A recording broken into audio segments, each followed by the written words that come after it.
What's up, guys? I have this knife review for you today inside the car here.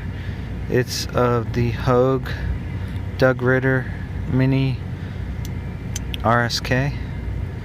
and I think there's a bunch of other numbers and letters. I'll put that in the title. Right off the bat, the best thing about this knife is the blade. That stonewash is really nice. It reminds me of Hinder stonewash on their blade that they do, and the actual edge, they did a great job on the edge itself. It's almost you can tell they took their time with this. They got pretty even grinds, and yeah, it just came really sharp. It is a 20 CV blade, as you can see.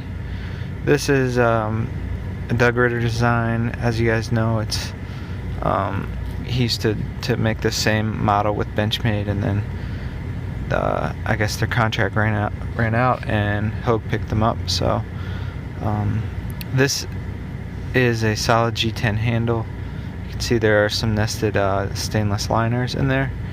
But this is a lot better material than the FRN that the previous Benchmade used with the Ritter model.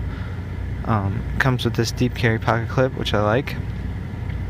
The only there's a couple of things on this knife I don't like. Number one is these thumb studs. They're really sharp on these corners. I had to hit it with some sandpaper. It is a little sharp here, but yeah, the thumb studs will kind of like tear your thumb up, so I hit it with some sandpaper and it seems to be better. The next thing is this part of the knife right here. Now I wish they would have just kept the starburst pattern all the way through and not crossed over here to make this checkered, because when it's in your pocket like this and you go to reach under there, your hand grinds up against here, so it's like shredding sandpaper. And then when you're trying to go in the pocket, it's shredding your pocket right there. So that's a flaw of the knife. Instead of making this area like the most aggressive, they should have made this the most smooth part of the knife. They could have made up here a little aggressive if you want to hold it like this, but honestly, the texture right here, that would have been good enough. It is a full ambidextrous knife. This is bad. The thumb studs, I don't like the thumb studs. And then the next thing is, it's a really weak detent. Like, it's not gonna come out of your pocket, but I checked with my bug out. My bug out has a very stronger detent than this. This is just so, it barely requires any effort to open the blade. I just like a stronger detent a little better. Other than that, this is it in my hand, so you can get full 4 fingers. Now a mini grip, I could never get 4 fingers on, so I'm glad they made it like a little bit bigger. There's jimping right here is more effective than the blade, but my thumb kind of comes up right there, so I don't really feel the jimping that much. Yeah, that's about it. The only things I don't like, we talked about. It's a good price.